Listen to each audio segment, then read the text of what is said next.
Hello, everyone, and welcome back to The Rundown. I will be your host today, Craig DeLuz, coming at you from the West Coast, the left coast, behind the Iron Curtain, otherwise known as the Sierras. And today is Monday Fun Day.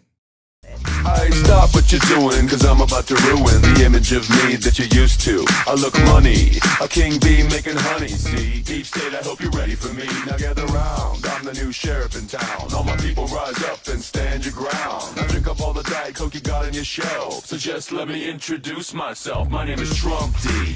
I like my mashed potatoes lumpy. Fake news, oh how I like to punk thee. That little sniper on the slope tin, he took a shot but he missed me. I don't fall, y'all, I'm like the ever ready bunny, still going strong and spunky.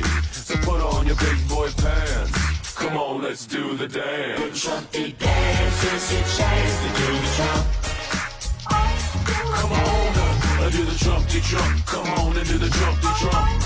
Check me out, y'all, we do the Trumpy Trump. Just watch me do the Trumpy Trump. Do you know what I'm doing? We do the Trumpy Trump. Come on, everybody do the Trumpy Trump. It's time to do the Trumpy Trump, yeah.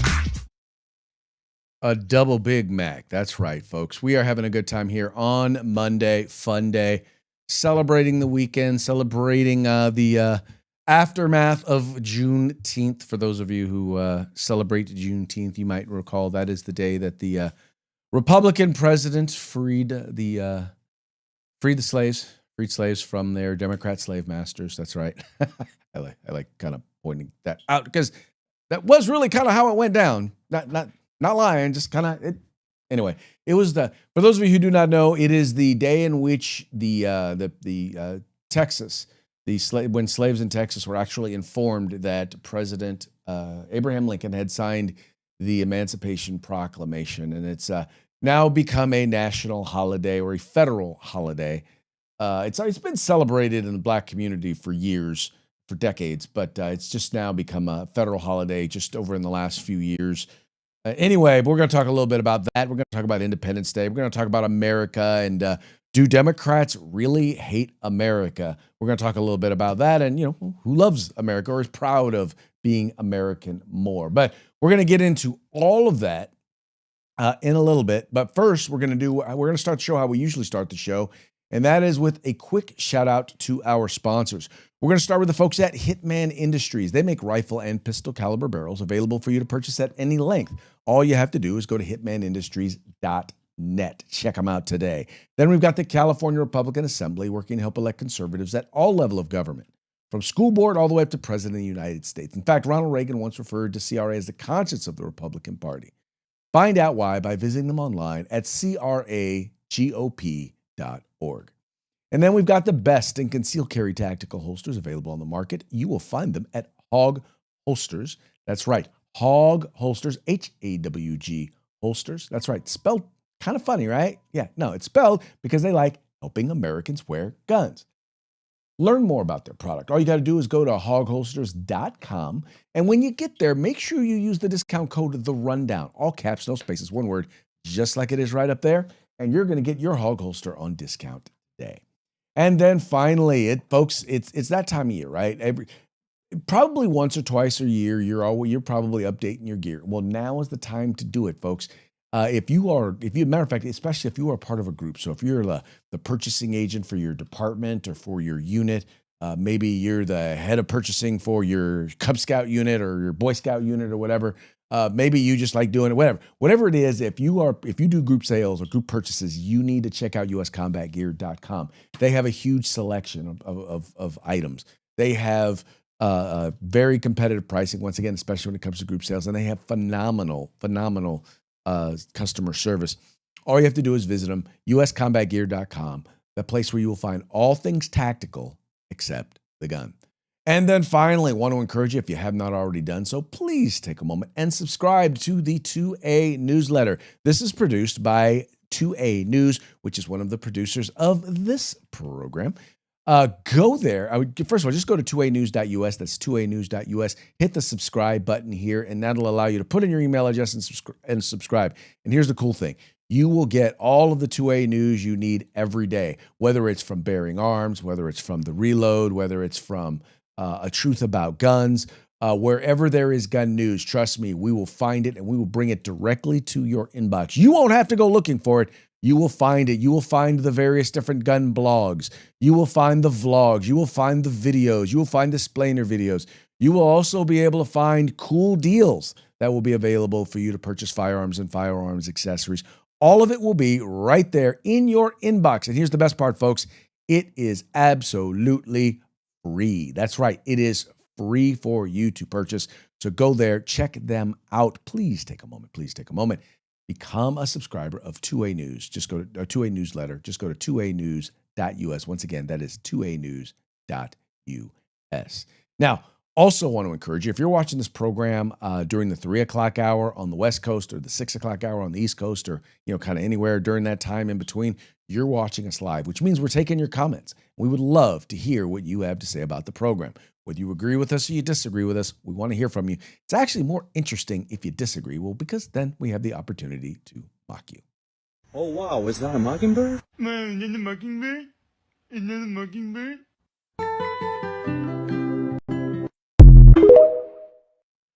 That's right, Des. They like to say, and Mike likes to say, we will mock you. Now, I say that not because we want to make fun of people, but just because it's fun. We like having a good time. We do. And best way sometimes to do that is to make fun of folks. Speaking of making fun of folks, let's talk a little bit about Democrats. And I know you saw the title. I know some of you were probably curious. You're like, do Democrats hate America? That was kind of the theme coming into this particular one. And I wanted to hit on this because once again, we just celebrated Juneteenth, and Juneteenth can be a very divisive holiday in terms of what people think. And when I say divisive, especially amongst partisans, there are those on the left who believe that, well, the 4th of July is black folks weren't free and we were all slaves at the time, so it doesn't really apply to us. So Juneteenth is when we really celebrate our independence, when we were really free. And then at the same time, you have some on the right who basically say, well, Democrats, they say, well, this is just some liberal left-wing holiday, and it's a way in which to tear down the 4th of July. And, we'll get into what I think about Juneteenth, but how do Democrats feel about America? Are they patriotic? Are they proud of being being American? And recent CNN poll would basically reveal that overwhelmingly Democrats are not proud of America or proud to be American. Patriotism is not in good shape in America. So overall, according to NBC News in this very recent poll, 56% of Americans, 56% are either very or extremely proud of their country. But listen to the partisan gap. 29% for Democrats say they're extremely or very proud. 90% of Republicans. But that overall top line number of 56% who are either extremely or very proud, compare that to as recently as Donald Trump's first year in office during his first term back in 2017. Back then, that number of extremely or very proud American patriots was 75% of the American populace. And even that number, 75%, that was actually a historical low at that time. If you want to keep on going back and back to when similar questions have been polled over the years, you can go all the way back to a Gallup poll in January of 2001 that showed the time that nearly 90% of Americans were extremely or very proud. So from January 2001, 90% to 2017, first year of Donald Trump, goes down to 75%. And now it's gone down by roughly 20 points even since then to 56%. But again, this partisan gap is really, really something. So our pal Harry Enton over at CNN, the polling maestro over there, has some new graphics and some new next level polling on this question. Let's go ahead and listen to Harry Enton over at CNN. One of the most stunning divides that we have seen. We're talking about polarization in politics. It even comes down to what you believe July 4th actually is. Like, what does July 4th mean to you? Celebrate America, friends and family time. Among Republicans, what do you see? You see the clear majority say it's a time to celebrate America, 65%. Among Democrats, however, the plurality disagree. Look at that. What do you see? Friends and family time at 42% versus just 24% who say that what it means most to them is to celebrate celebrate America. So even on the basic question of what July 4th means to you, we have Republicans on one end saying celebrate America, more of them say that, and Democrats on the other end saying that it means more to them to have time with friends and family. So, and I wanted to go ahead and share with you just some polling. The polling numbers specifically mentioned by this is from NBC, and they're talking about the CNN numbers. I wanted to make sure that I shared those numbers directly with you. He kind of talked a little bit about them, but I wanted you to hear them from another news source so that you didn't think this was just a conservative talking point. Again, 56% overall have an extremely or very much proud of the country. It's 29% among Democrats. It's 90% among Republicans. Look at that staggering gap between the parties. Look at it on the other end here. Only a little or not proud at all. It's 36% among Democrats. That number among Democrats, it's higher on the low end there than it is on the extremely proud end, and it's only 3% for Republicans. So a massive partisan divide on that question of being proud to be an American. So now here's the funny part. So this is divided not just by party, but by age. In other words, the younger you tend to be, the less likely you are to be proud of America. Why is that? Because the way the educational system, the way the entertainment system has indoctrinated younger people into believing that America is the worst possible place on the earth, right? This is all stuff when you go and you look, when you look and you study world history nowadays in social studies, when you look at how America is talked about, when you look at the things that we are accused of doing, I mean, we are probably one of the few, if the only country currently right now in the entire world that actually teaches its young people through our educational and our academic system to hate America, right? We actually do. And the worst part about this is that this kind of now here's the funny part. The funny part is that for conservatives or for Republicans, the number stays pretty stable, right? Among Republicans, it pretty much stays somewhere between 90 and 95, up to close to 100% of Republicans are proud to be American, no matter who is president. In other words, we may dislike Joe Biden, we may dislike Barack Obama, we may not believe in the policies that they're doing and may believe that the policies that they are implementing are wrong for America, but we still are proud to be American. We still recognize American exceptionalism. We still recognize and believe that America is headed in overall, we want to make sure that it's headed in the right direction. But overall, we believe that it is a net positive or a net good in the world, right? We recognize that when it comes to charitable giving, we give more than any other country.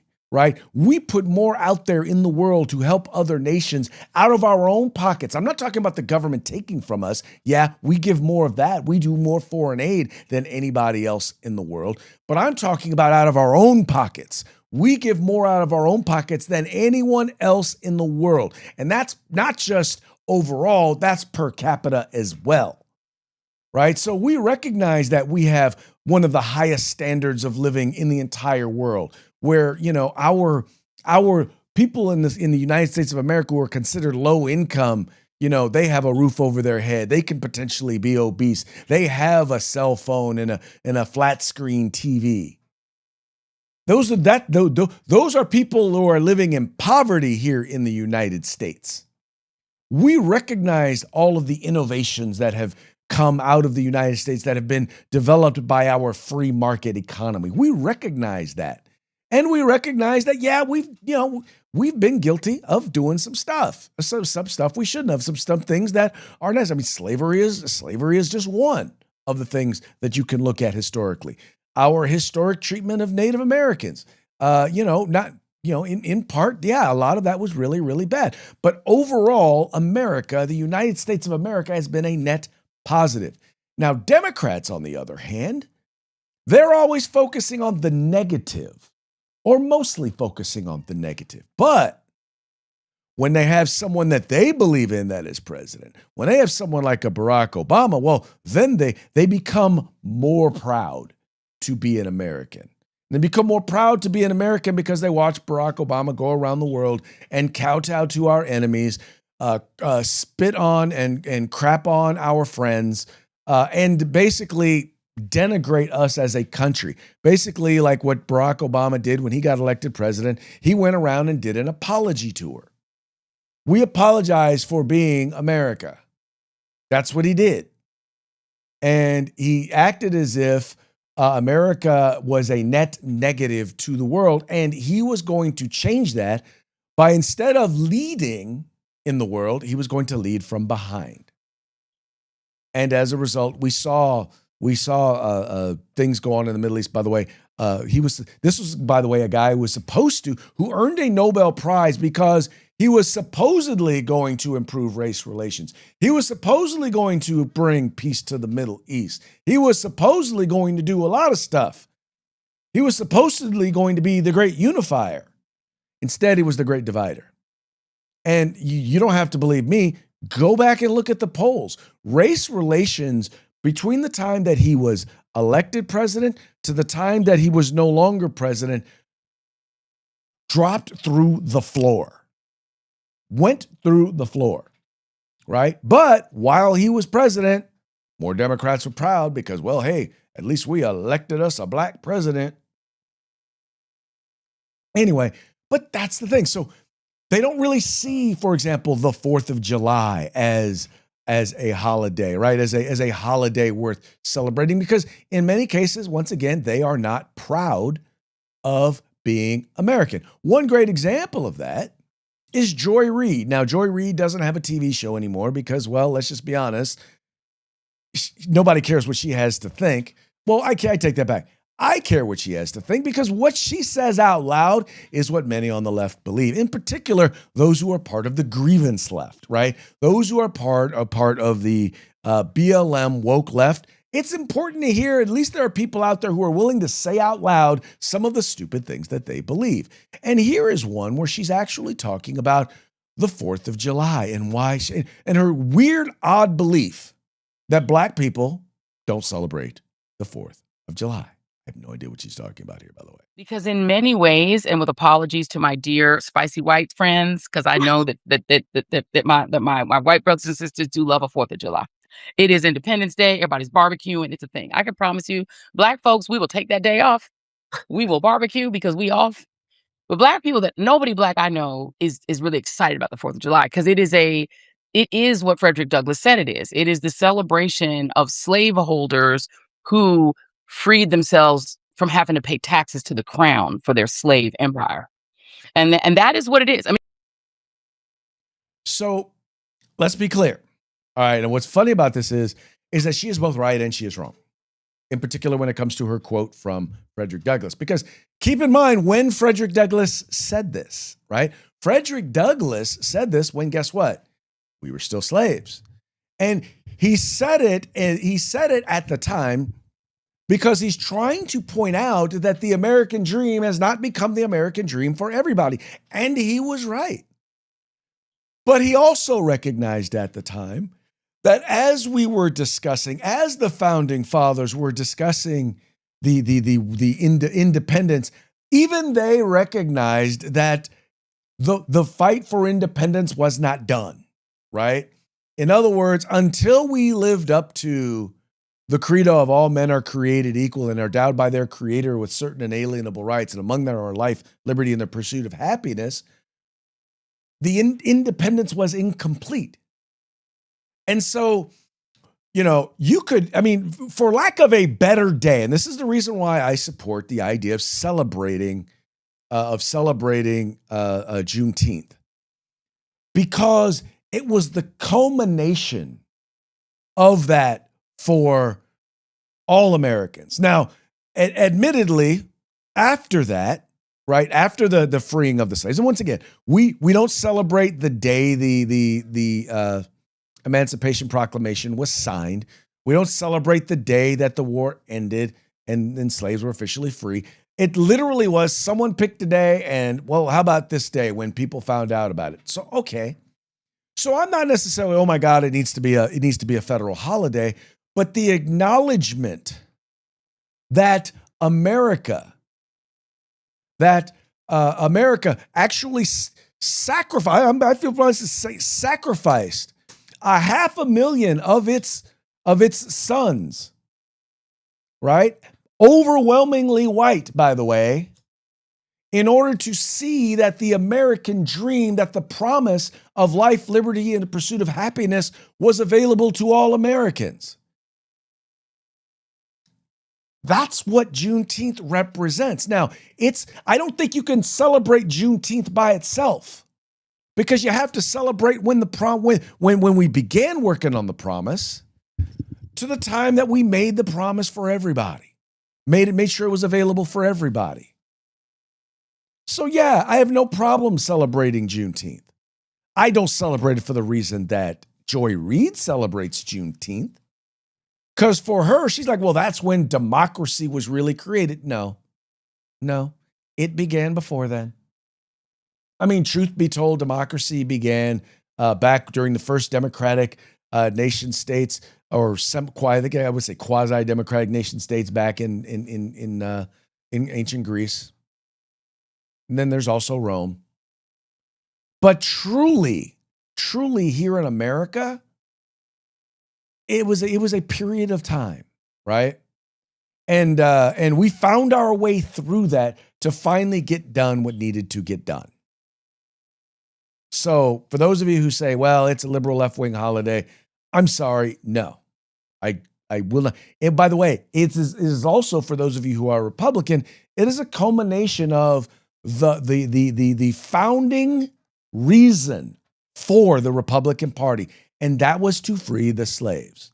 It is a recognition that the party of Lincoln, that was founded upon the importance of freeing slaves, of making sure all people were free here in these United States, it was a culmination of that promise.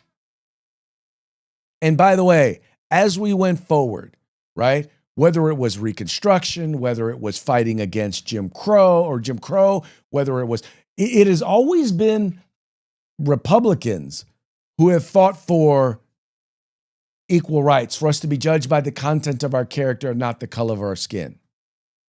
I'm not saying all Republicans, but it's always been the Republican Party. It's always been the Democrats, for different reasons, mind you, but it's always been the Democrats who have tried to divide us and tried to separate us and tried to judge people not on the content of their character, but on the color of their skin. That's been what Democrats have always tried to do.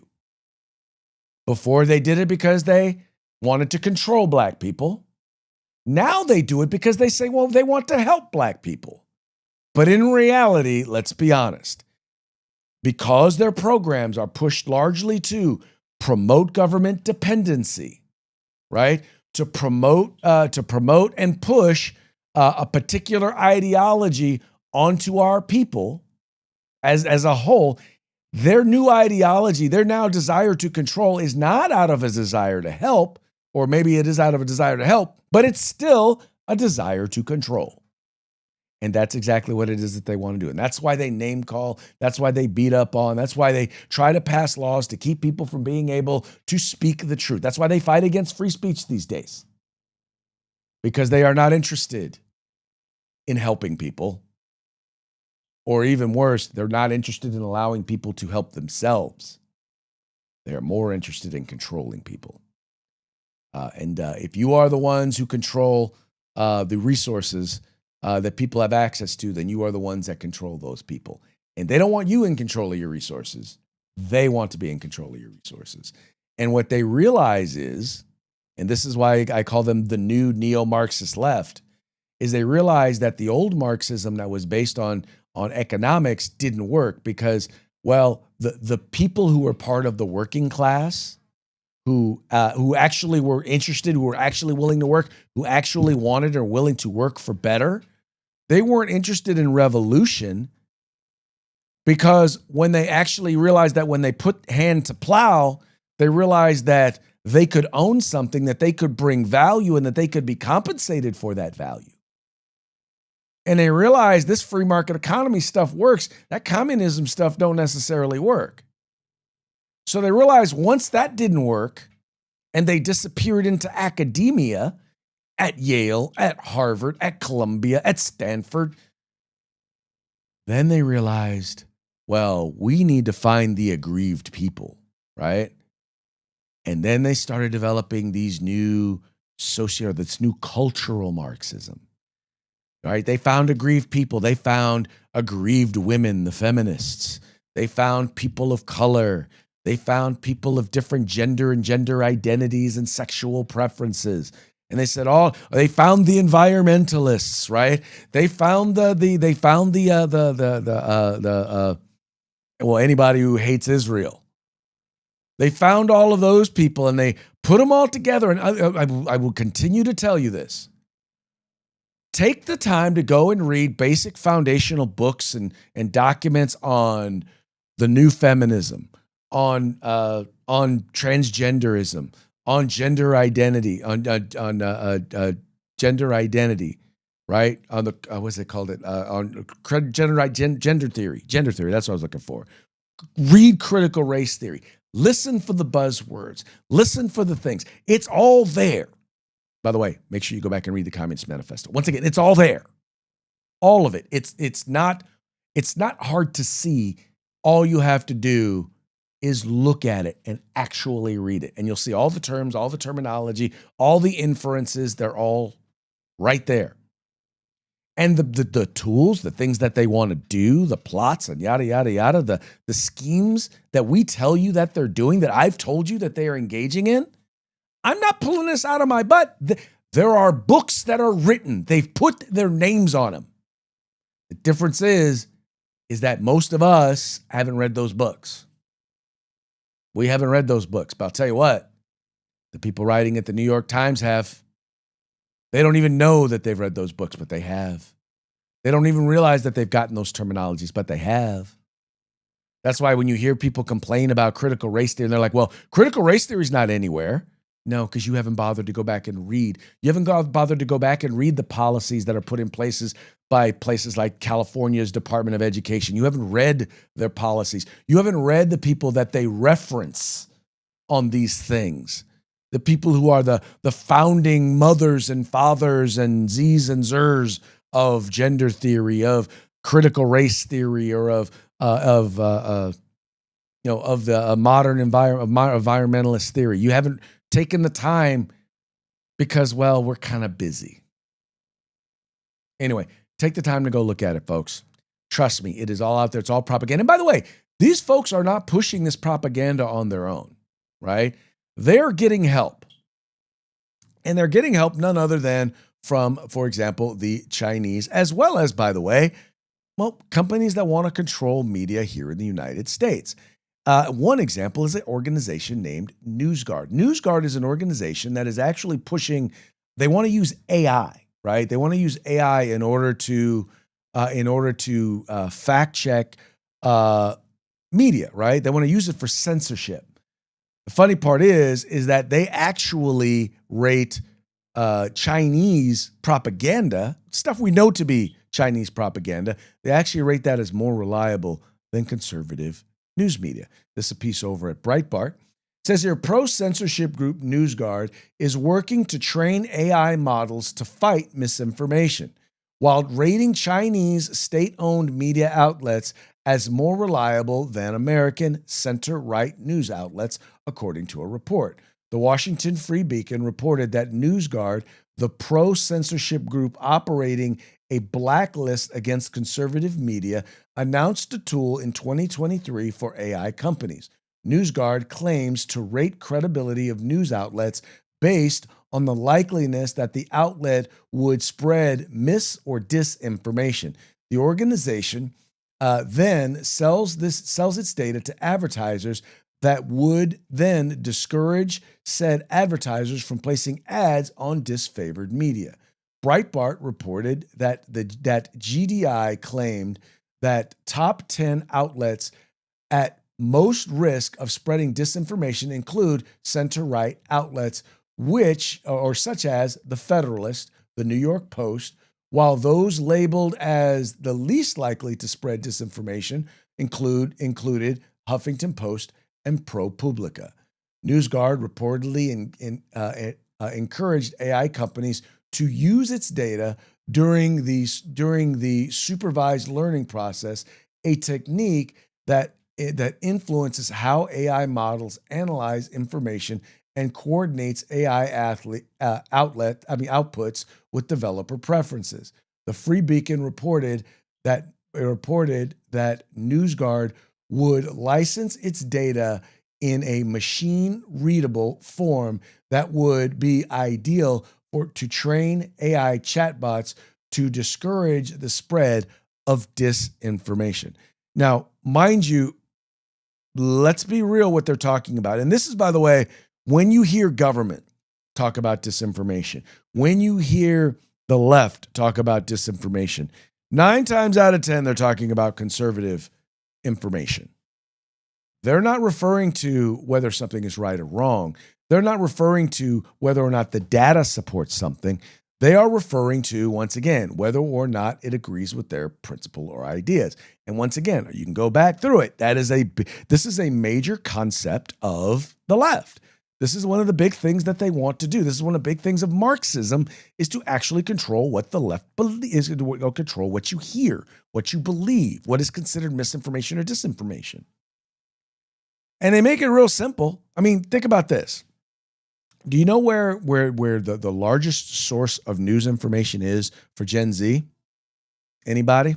Anybody out there? Anybody want to write in the comments? Anybody out there have any idea what the most common place is? You should know it. If you are a regular on this show, you should know exactly what it is. That's right. It's TikTok. That's right. Is the favorite source for those who are in Gen Z. That's where they get their news from. Well, who owns TikTok?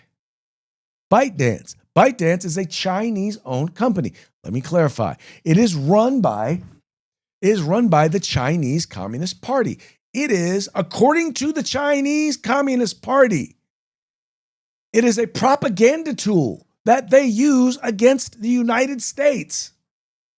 There is a reason why the information that is there is so biased against the United States. There is a reason why you don't see conservative news media a lot. It's hard to find conservative news media on there because the algorithms are written in such a way to discourage it. There's a reason why you see so much degenerate information on there. There's a reason why you see them promoting trends that hurt and harm American youth. And by the way, just so you know, a lot of those things, you don't see them on the Chinese version of TikTok. You don't see them talking bad about their own country.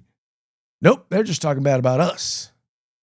You don't see a lot of the reprobate stuff that you see on American TikTok on there.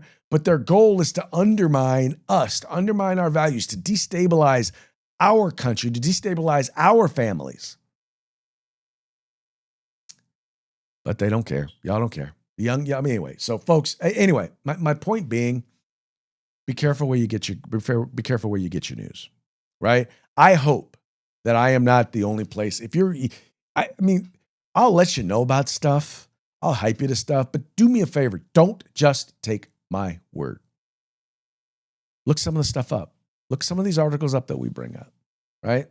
I just try and make it entertaining. But you're going to hear something. You're going to be like, dive a little deep in it. Take a little bit of time. Look into it. Find out if what I'm telling you is the truth and nothing but the truth. Find out. Take some time. We all need to invest in that time. I'll tell you, I'll be the first person to tell you. I do my research, and if I find out I'm wrong, I will admit to you that I am wrong. I've done it before. Done it right here on this program before. So anyway. Speaking of America haters, let's talk about Ilhan Omar, who, by the way, reported at one point that she was worth millions of dollars, and now all of a sudden her husband's company ain't worth all that much money? What is going on here? Are we being lied to? What's the story behind this? And this is a story over at Fox News. It says here, far from a millionaire, Ilhan Omar now claims a potentially negative net worth. Democratic Representative Ilhan Omar's latest financial disclosures show dramatically lower reported asset values than an earlier filing that listed millions of dollars in businesses connected to her husband. In a financial report meant to cover 2024, Minnesota Democrat claimed that she and her husband controlled between $6 million and $30 million in assets, figures that raised eyebrows as conservatives honed in on allegations of fraud among Minneapolis' Somali community. In a recently filed 2025 report reviewed by Fox News Digital, however, Omar revised the value of her spouse's assets down to at most $125,000, making the lower estimate of Omar's assets as reported in the disclosure just $20,000 and comparing it against both the low and high estimates of her debt, $30,000 and $100,000 respectively, would leave the Congresswoman with a negative net worth. Congressional Financial Disclosures report broad ranges, so the filings do not establish a precise net worth. Her husband has between $15,000 and $50,000 in credit card debt, while the Congresswoman has a student loan balance also worth between $15,000 and $50,000. Quote, the amended disclosure confirms what we've said all along. The Congressman is not a millionaire, a spokesman for Omar told Fox News Digital. The original filing was based on incomplete information from Mr. Minet's businesses, accountants in good faith and deference to professional judgment. It listed assets without liabilities, and it significantly overstated her husband's net worth. The accounting error created a misleading picture of far greater wealth. The Congresswoman amended her disclosures voluntarily as soon as the discrepancy was identified. The amended disclosures now have a complete and accurate, the spokeswoman added. Now, why do this? Well, they're doing this because now they're investigating ties between Ilhan Omar and some of these folks who basically have been convicted of or are accused of fraud in the Somali community and there in Minnesota. And there are some of those folks who have direct ties to her. And so they got to make it seem like, well, we don't have any money because if any of that money is deemed to have come from her, her role in helping to reduce the amount of red tape, reduce the amount of oversight on those programs that may have led to or opened the door to massive billions of dollars in fraud. And if she benefited from it at all, well, that could then come to light.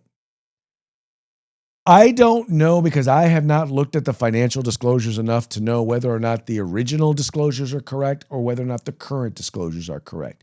What I do know is there are people who are going to be looking into it. There are definitely people who are going to be looking to expose the truth and find out which is it. And I'm looking forward to finding out which it actually is. So I'm not willing to throw her under the bus quite yet. To be honest, when it comes to many, many other things, she's kind of thrown herself under the bus. But when it comes to this particular item, I'm going to just say this. Ilhan Omar got some explaining to do. It's very simple. She got explaining to do. So we shall see. All right, folks. That now brings us to our parting shots. Parting shots are brought to you by Hog Holsters. Just go to hogholsters.com. Use the discount code The Rundown, all caps, no spaces, one word, and get your Hog Holster today. You may have been reading in the news about the reflecting pool and what's been going on there. I just got to tell you, I am tired of hearing about the reflect. If there's anything that I couldn't care less about, and I couldn't care less about the reflecting pool. I really couldn't. There is less that I could care about it. But it seems to be a big thing that the left wants to talk about. Anyway, that having been said, according to Babylon Bee, fake news you can trust, reflecting pool algae surges ahead of Kamala in 2028 Democratic presidential polls. Wow. I guess the algae is going to be running against President Trump. Anyway, then you've also got to this story coming to you from the Babylon Bee, fake news that you can trust. Newsom raises state income tax to 110%. He would do something like that. And then finally, now these are 10 questions on California's test to determine if you are gay enough. That's right. There's actually a state agency in the state of California who is deemed with determining whether or not you can qualify to be known as a gay-owned business. And they actually provide a certification. So here's some questions you have to ask in order to be certified. Once again, this is from the Babylon Bee, fake news that you can trust, meaning it's parody, but it is still funny. It says here, tell us about your favorite Coldplay concert. Interesting. Men, would you go on a date with this person? Show a photo of undercover James O'Keefe. Okay, that's hilarious. Would you consider visiting Canada? That would definitely make you gay. Please finish this lyric. Hello, Dolly. Hello, Dolly. It's so. All right, if you know it, I don't know it. Supposing that means you would qualify as gay. Are you now, or have you ever been a fan of the Los Angeles Dodgers? Eddie, I think this may make you qualify, Eddie Steininger. This may mean you qualify as a gay-owned business in the state of California. Why are the new Star Wars movies superior to the original trilogy? Yeah, I think I have an idea why. Based on what your answer is, whether or not you would be considered. Hold up your fingers to show us how many STDs you are being treated for right now. If your answer is 0, chances are you are not gay. I'm assuming that's what they're saying. I don't know. Anyway, on a scale of 0 to 10, how much do you love Chick-fil-A? 0 is acceptable. That is, once again, we know which end. If you're 10, you're probably not going to qualify. Please demonstrate for us the electric slide. Ooh, well, that's not really right, because I know a lot of black people who are not gay who know the electric slide, or people who just go to weddings. How about that?